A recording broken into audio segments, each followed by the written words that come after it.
ADGP MR Ajith കുമാറിനെ ക്രമസമാധാന ചുമതലയിൽ നിന്ന് മാറ്റിക്കൊണ്ടുള്ള സർക്കാർ നടപടിയിൽ പ്രതികരിച്ചുകൊണ്ടുള്ള PV അൻവർ MLA പോസ്റ്റ് വൈറലാകുന്നു.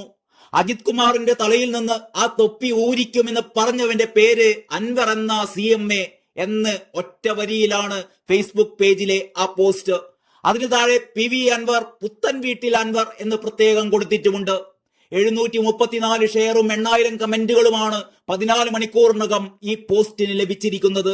ADGPയുടെ തൊപ്പിയില്ലാത്ത ഒരു ചിത്രവും ചേർത്തുകൊണ്ടാണ് അൻവറിന്റെ ഈ പ്രതികരണം.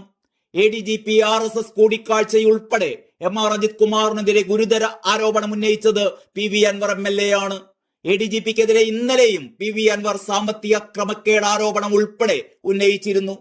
ADGPക്കെതിരെ നടപടിയെടുക്കാൻ മുഖ്യമന്ത്രിക്ക് പേടിയാണ് എന്നായിരുന്നു അൻവറിന്റെ ആരോപണം.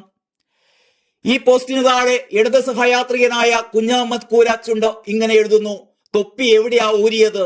അന്വേഷണം വഴി സ്ഥലം മാറ്റി അതല്ലേ നടന്നത്?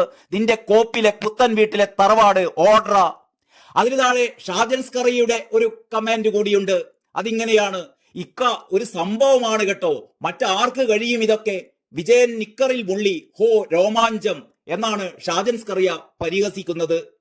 മിജിയ CK മുക്കം ഇങ്ങനെ എഴുതുന്നു: 1.5 വർഷം മുമ്പ് നടന്ന സംഘി ADGP ഗൂഢാലോചനയെ കുറിച്ച് തൊട്ടടുത്ത ദിവസം ഇന്റലിജൻസ് റിപ്പോർട്ട് കിട്ടിയിട്ടും അത് പൂഴ്ത്തിവെച്ച് പ്രതിപക്ഷവും PV അൻവറും പുറത്തു കൊണ്ടുവന്നപ്പോ 36 ദിവസം അതിന്മേൽ അടയിരുന്നിട്ട് ഇപ്പോൾ ഗത്യന്തരമില്ലാതെ ഒരു ചുമതല മാറ്റം, അതും നാളെ നിയമസഭയിൽ മറുപടി പറയേണ്ടി വരും എന്ന് ഭയന്നിട്ട്. ഇങ്ങനെ പോകുന്നു ഇതിന് താഴെയുള്ള നിരവധിയായ കമന്റുകൾ, അനുകൂലിച്ചുകൊണ്ടും പ്രതികൂലിച്ചുകൊണ്ടും. അതേസമയം അവസാന വിക്കറ്റും വീണു അരങ്ങത്തു നിന്ന് അടുക്കളയിലേക്ക് എന്നായിരുന്നു ADGPക്കെതിരായ നടപടിയിൽ മുൻ മന്ത്രി KT ജലീലിന്റെ പ്രതികരണം. വിക്കറ്റ് സ്റ്റംപ് തെറിക്കുന്നതിന്റെ ചിത്രം ഉൾപ്പെടെ ചേർത്തുകൊണ്ടായിരുന്നു KT ജലീലിന്റെ ഫേസ്ബുക്ക് കുറിപ്പ്. ADGP അജിത് കുമാറിനെ ക്രമസമാധാന ചുമതലയിൽ നിന്ന് മാറ്റിയത് വെറും കണ്ണിൽ പൊടിയിടൽ പരിപാടിയാണ് എന്നാണ് കോൺഗ്രസ് പ്രവർത്തക സമിതി അംഗം രമേശ് ചെന്നിത്തല ആരോപിച്ചത്. മുന്നണിക്കകത്തു നിന്നും പ്രതിപക്ഷത്തു നിന്നും ജനങ്ങളിൽ നിന്നും കനത്ത സമ്മർദ്ദം വന്നപ്പോൾ വേറെ വഴിയില്ലാതെ സ്വന്തം തടി രക്ഷിക്കാനാണ് മുഖ്യമന്ത്രി ഈ നടപടിയെടുത്തത്. അദ്ദേഹം ബറ്റാലിയൻ ചുമതലയിൽ തുടരുമെന്നതും പ്രത്യേകം ശ്രദ്ധേയമാണ്. ഇപ്പോൾ നൽകിയിരിക്കുന്നത് വെറും ഒരു ട്രാൻസ്ഫർ മാത്രമാണ്, അല്ലാതെ ഇതിന് നടപടി എന്ന് പോലും വിളിക്കാനാവില്ല. ADGP RSS നേതാക്കളെ കണ്ടത് മുഖ്യമന്ത്രിക്ക് വേണ്ടിയാണ്. മുഖ്യമന്ത്രി അറിയാതെ ആഭ്യന്തര വകുപ്പിൽ ഒന്നും നടക്കില്ല. ഞാൻ ആഭ്യന്തരമന്ത്രി ആയിരുന്ന ആളാണ്, രമേശ് ചെന്നിത്തല പറയുന്നു. അജിത് കുമാർ ചെയ്ത എല്ലാ പരിപാടികളും മുഖ്യമന്ത്രിയുടെ അറിവോടുകൂടിയും മുഖ്യമന്ത്രിക്ക് വേണ്ടിയുമാണ്. ഇപ്പോൾ ഒരു ട്രാൻസ്ഫർ നൽകി മുഖ്യമന്ത്രി ജനങ്ങളുടെ കണ്ണിൽ പൊടിയിടുകയാണ്. ഇതൊന്നും കൊണ്ട് പ്രശ്നങ്ങൾ അവസാനിക്കുന്നില്ല. നിലവിലെ അന്വേഷണമല്ല വേണ്ടത്, സമഗ്രമായ ജുഡീഷ്യൽ അന്വേഷണം പ്രഖ്യാപിക്കുക തന്നെ വേണമെന്നും ചെന്നിത്തല പറയുന്നു. അതേസമയം ADGP MR അജിത് കുമാറിനെ ക്രമസമാധാന ചുമതലയിൽ നിന്ന് മാറ്റിയ നടപടിയിൽ പ്രതികരിച്ച് CPI സംസ്ഥാന സെക്രട്ടറി ബിനോയ് വിശ്വം. CPIയുടെ ആവശ്യം നിറവേറ്റപ്പെട്ടിരിക്കുന്നു എന്നാണ് ബിനോയ് വിശ്വത്തിന്റെ ആദ്യത്തെ പ്രതികരണം.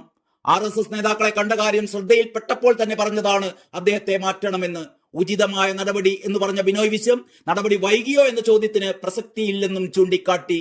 LDF രാഷ്ട്രീയത്തിന്റെ വിജയമാണ് ഇതെന്നായിരുന്നു ബിനോയ് വിശ്വം കൂടെ പറഞ്ഞത്. മുഖ്യമന്ത്രിയുടെ രക്ഷാപ്രവർത്തനമാണ് ADGP MR അജിത് കുമാറിന് സ്ഥാനമാറ്റം നൽകിയ നടപടിയെന്ന് KPCC president K Sudhakaran MP പറയുന്നു. ക്രമസമാധാന ചുമതലയിൽ നിന്ന് ഒഴിവാക്കി സായുധ പോലീസ് ബറ്റാലിയനിൽ നിലനിർത്തിക്കൊണ്ടാണ് ADGP അജിത് കുമാറിനോടുള്ള കരുതൽ മുഖ്യമന്ത്രി കാട്ടിയത് എന്ന് സുധാകരൻ വിമർശിച്ചു. ഇത് ശിക്ഷാ നടപടി എന്ന് വിശേഷിപ്പിക്കുന്നത് പോലും നാണക്കേടാണ്. ഒട്ടും ആത്മാർത്ഥതയില്ലാത്ത നടപടിയാണ് സർക്കാരിന്റേത്. നിയമസഭ തുടങ്ങുമ്പോൾ പ്രതിപക്ഷത്തിന്റെ ചോദ്യങ്ങളിൽ നിന്ന് തടി തപ്പാനും പുകമറ സൃഷ്ടിക്കാനും ചട്ടപ്പടി നടപടി മാത്രമാണിത്. പൂരം കലക്കിയതുൾപ്പെടെ ഇതുവരെയുള്ള പ്രതിപക്ഷ ആരോപണങ്ങളെല്ലാം പരോക്ഷമായി സമ്മതിക്കുന്നതാണ് ADGPയെ ക്രമസമാധാന ചുമതലയിൽ നിന്ന് ഒഴിവാക്കാൻ സർക്കാർ നിർബന്ധിതമായ സാഹചര്യമെന്നും കൂടി K സുധാകരൻ പറഞ്ഞു.